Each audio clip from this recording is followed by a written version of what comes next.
सच में कहा जाए तो फूलपुर में ऐसा विधायक देखिए उनके कार्य से हम तो ये चाहेंगे कि माननीय योगी जी से आग्रह करेंगे कि दीपक पटेल जी की उम्मीद यही रखते हैं जो बड़े। नमस्कार, एमडी टॉक शो में आपका स्वागत है। मैं हूं कीर्ति सोनी। उत्तर प्रदेश अब पूरी तरह से चुनावी मूड में आ गया है। देखा जा रहा है कि सोशल मीडिया पर 4 फोटो लगाकर लोग जनता की राय मांग रहे हैं, लेकिन एमडी टॉक शो सही और सटीक विश्लेषण करता है जिसमें रियल में जनता की राय ली जाती है। आज बात करेंगे प्रयागराज के फूलपुर विधानसभा से बीजेपी के विधायक दीपक पटेल की।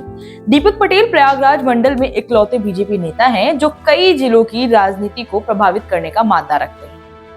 दीपक पटेल मजबूत राजनीतिक घराने से संबंध रखते हैं, जिनकी माताजी केशरी देवी पटेल कई बार जिला पंचायत अध्यक्ष रही हैं और फूलपुर लोकसभा से सांसद भी रही हैं। दीपक पटेल खुद 12 करचना और फूलपुर से विधानसभा चुनाव लड़े, एक बार करचना विधानसभा से और वर्तमान में फूलपुर विधानसभा से विधायक हैं। दीपक पटेल की मजबूती का एहसास इसी बात से हो जाता है कि उनके विरोधी एक समय उनको बीजेपी में किनारे भी कर दिए थे, लेकिन लोकसभा चुनाव 2024 में फूलपुर से विधायक प्रवीण पटेल सांसद हो गए, लेकिन खुद अपनी विधानसभा फूलपुर में करीब 18,000 से ज्यादा वोटों से पिछड़ गए थे। उपचुनाव में बीजेपी तय नहीं कर पा रही थी कि किस नेता पर दांव लगाए, क्योंकि लोकसभा में कम हुए 18,000 वोट को पार करके जीत भी तो हासिल करनी थी।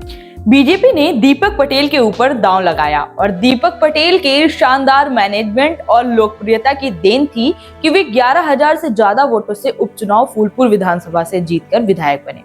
विधायक बनने से पहले भी दीपक पटेल हमेशा जनता के बीच रहने वाले नेता के रूप में माने जाते हैं। प्रतिदिन प्रयागराज में रहने पर वे अपने घर पर पहली मीटिंग लगभग 500 लोगों से मुलाकात करके उनके काम को त्वरित करवाते हैं। यहाँ तक कि दीपक पटेल विधानसभा फूलपुर से हैं, लेकिन पूरे प्रयागराज के हर विधानसभा के लोग अपने काम के लिए एक बार दीपक पटेल के पास जरूर जाते हैं। दूसरी मीटिंग या जैसी जरूरत हो वे क्षेत्र में जाते हैं और विभिन्न कार्यक्रमों में शामिल होने के साथ लोगों के कार्य को करते हैं। एमडी टॉक शो ने लोगों की राय लिया कि फूलपुर विधायक दीपक पटेल का व्यक्तित्व कैसा है। आप सुनिए कि लोगों ने क्या कहा।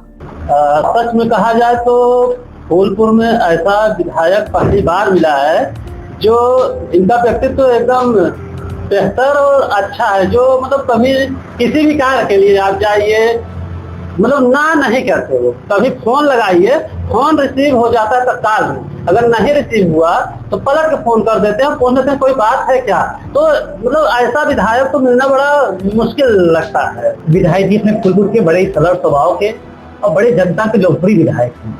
इनका लोकप्रिय मतलब 2-3 रीजन है। पहला रीजन क्या है, ये जो भी इनकी आवाज से आता है, चाहे पहचान को चाहे न पहचान, सबकी समस्या का समाधान करते हैं और दुख सुख में मतलब पहुंचना, ये बड़ी बात है। तो ऐसे विधायक इस चीज से सबके लोकप्रिय हो गए हैं। बहुत अच्छा व्यक्तित्व है, मिलनसार हैं, लोगों से मिलते हैं। उनका व्यक्तित्व माननीय विधायक जी फूलपुर दीपक पटेल जी को बहुत बढ़िया है।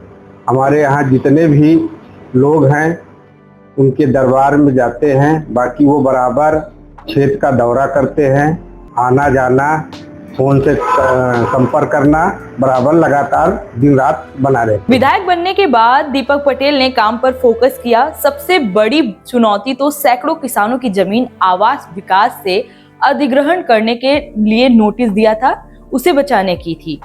दीपक पटेल ने शासन से बात करके किसानों की जमीन को बचाने का काम किया। सलोरी से हटापट्टी तक गंगा नदी पर एक पुल स्वीकृत करवाया, जिसने प्रयागराज के विकास को 4 चांद लगा दिया। इसके अलावा सड़क, बिजली, पानी आदि पर काम शुरू किया। एमडी टॉक शो ने जनता से यह भी सवाल किया कि दीपक पटेल से कितना संतुष्ट हैं। जानिए लोगों ने क्या कहा। देखिए उनके कार्य से हम तो 100 में से 100 नंबर देंगे, क्योंकि उपचुनाव हुआ, उपचुनाव में जीते, टाइम कम मिला और जितने काम वो कर दिए हैं, ये कि जनता, हम तो दुर्वासा धाम के महामंत्री भी हैं, तो इस हिसाब से बताएंगे इतनी लाइट हो, चाहे सड़क हो, चाहे कोई बीमार हो, कैंसर का पीड़ित हो, तो उनका भी अपने धनराशि अपने योगदान में से सहायता करना, ऐसी बड़ी गौरव की बात है। ऐसे विधायक अपना कार्य कर रहे हैं, उनके में से जितना मार्क्स होंगे उसमें से 100 पूरा मार्क्स रहेंगे। दीपक पटेल सर का कार्य बहुत अच्छा है। आवास विकास योजना जो हमारे ग्राम सभा में थी, उन्होंने मुख्यमंत्री माननीय योगी जी से लड़कर कहकर हमारे यहाँ की समस्या को सॉल्व किया, किसानों की जमीनों को बचाया, जो किसान उसी पर निर्भर था। तो मोटा मोटा 1 वर्ष कुछ महीने मान लीजिए हो रहा होगा, लेकिन सारे जो हमको देखने को मिलता है क्षेत्र में, आप किसी भी ग्राम सभा में चले जाइए, किसी भी क्षेत्र फूलपुर में चले जाइए, कुछ न कुछ कार्य उनका हर ग्राम सभा में पहुंचा हुआ है। आप मतलब कहीं जाइए, कहीं रोड पहुंची है तो कहीं हाई मार्क लाइट पहुंची हुई है, मतलब कोई गांव उनसे अछूता नहीं रहा है सिर्फ 1 वर्ष में। तो हम लोगों के 11 ग्राम सभाएं जा रही थी आवास विकास क्षेत्र में, तो हम लोगों ने और क्षेत्र के सभी किसानों ने इसके लिए संगठन बना के विधायक जी को घेराबंदी की। तो विधायक जी ने इसको उच्च अधिकारियों से, मुख्यमंत्री जी से मिल के इसको जो है खत्म कराने का कार्य किया, जो हम लोगों के लिए बड़ा, 11 गांव के लोगों के लिए बहुत ही अच्छी बात है। ये बहुत बड़ा कार्य हुआ है हम लोगों को। दीपक पटेल इस कार्य से बहुत संतुष्ट है, उनका कार्य हर गांव हर गली में दिख रहा है। अभी 2 साल भी नहीं हुआ विधायक बने, लेकिन लोगों ने दीपक पटेल के कार्यों से संतुष्टि जताई। दीपक पटेल ऐसे निर्विवाद विधायक हैं जो आजकल, जैसा प्रयागराज में कहा जाता है, बीजेपी के कई गुट हैं, लेकिन दीपक पटेल सभी गुटों में सामंजस्य बैठा कर रखते हैं। दीपक पटेल को किसी गुट में नहीं रखा जा सकता है। राजनीति के माहिर दीपक पटेल ने फूलपुर से पहले से दावेदारी कर रहे कई नेताओं को संतुष्ट भी कर लिया है और 2027 में फूलपुर में दीपक पटेल के सामने कोई अन्य नेता अपनी दावेदारी बीजेपी से तो नहीं कर रहा है, नहीं तो वर्तमान में विधायक रहने के बावजूद लोग अपनी दावेदारी करते हैं। हमने लोगों से यह भी पूछा कि क्या वे 2027 में दीपक पटेल को अपना विधायक बनाएंगे। लोगों की राय आपको भी जाननी चाहिए, सुनिए। बिल्कुल बनेंगे, और हम तो ये चाहेंगे कि माननीय योगी जी से आग्रह करेंगे कि वो इलाहाबाद का प्रतिनिधित्व करें और मंत्री पद मिले उन्हें।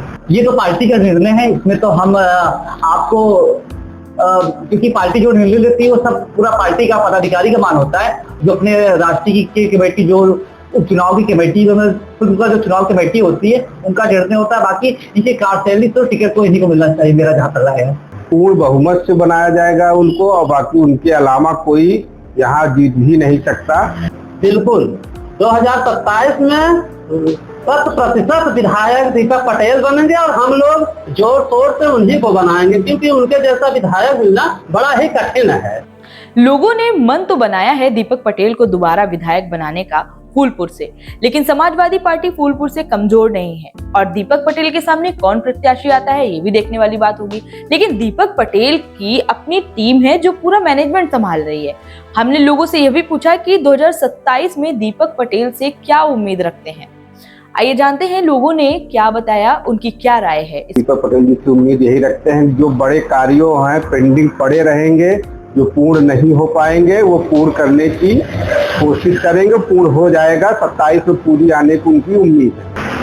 अच्छी उम्मीद है, जिस तरीके से कार्यशैली उनकी है उसके देखते हुए लग रहा है कि आगे चलकर वो और क्षेत्र का विकास करेंगे, रोजगार की व्यवस्था कराएंगे, लोगों की समस्याओं को सुनेंगे, बिजली सड़क नाली सबकी व्यवस्था करेंगे। तो 2027 में जब वो आएंगे नवनिर्वाचित विधायक बनके, तो 5 वर्ष पूरा कार्य रहेगा। तो राज्य के मंत्रियों से, अपने क्षेत्र से, निधि से, मुख्यमंत्री से, मतलब बहुत सारी योजनाएं लाएंगे। और हम लोग उम्मीद करते हैं कि एक उन्होंने हम लोगों से अभी बीच में वार्ता हुई थी, एक नया पुल शास्त्री ब्रिज के बगल बनाने का कार्य उन्होंने कहा है। तो 2027 में चुन के आने के बाद 100% हमको भरोसा है कि एक नया पुल और ला के वो दे देंगे। 2027 से हम जैसे कछार की जनता कुछ वादा है जो विधायक जी मैंने किए भी हैं और कार्य कर रहे हैं, वो योगी जी से 2-3 बार मिले भी हैं। जो कार्य मतलब अभी बचा है वो कार्य जो सोचिंग करें, जो उन्हें वादे के हिसाब से जो कर रहे हैं। और 2027 सोचेंगे युवाओं के लिए, युवा क्या है आज सबसे बड़ी समस्या है रोजगार की है। तो ऐसी कोई कंपनी आए यहाँ पर जो युवाओं को रोजगार मिले, इसके लिए हम विधायक जी से अपनी वार्ता करें। मुझे उम्मीद है कि विधायक जी जरूर इस पर काम करेंगे। दीपक पटेल एक मजबूत बीजेपी के विधायक हैं। लोगों में सुलभ विधायक के रूप में जाना जाता है। फोन खुद उठाते हैं, जनता के सुख दुख में बढ़ चढ़कर हिस्सा भी लेते हैं। देखने वाली बात होगी कि 2027 में दीपक पटेल के जीत का मार्जिन बढ़ेगा या सपा प्रत्याशी के आने के बाद लड़ाई संघर्षपूर्ण हो जाएगी 2022 की तरह से। आपको बता दें 2022 में सपा प्रत्याशी हाजी मुस्तबा सिद्दीकी से बीजेपी नेता प्रवीण पटेल केवल 2700 वोट से चुनाव जीते थे, लेकिन अब सपा प्रत्याशी के सामने दीपक पटेल होंगी। प्रवीण पटेल सांसद हो चुके हैं। दीपक पटेल की रणनीति अलग होगी, उनकी शैली भी अलग है। तो इस तरीके से देखना होगा कि आने वाले दिनों में कौन विधायक बनता है। आगे मैं किसी और दूसरे विधायक के बारे में भी रिपोर्ट दूंगी। तब तक के लिए बने रहिए हमारे एमटी टॉक शो में, और ये प्रोग्राम देखने के लिए आपका बहुत बहुत धन्यवाद।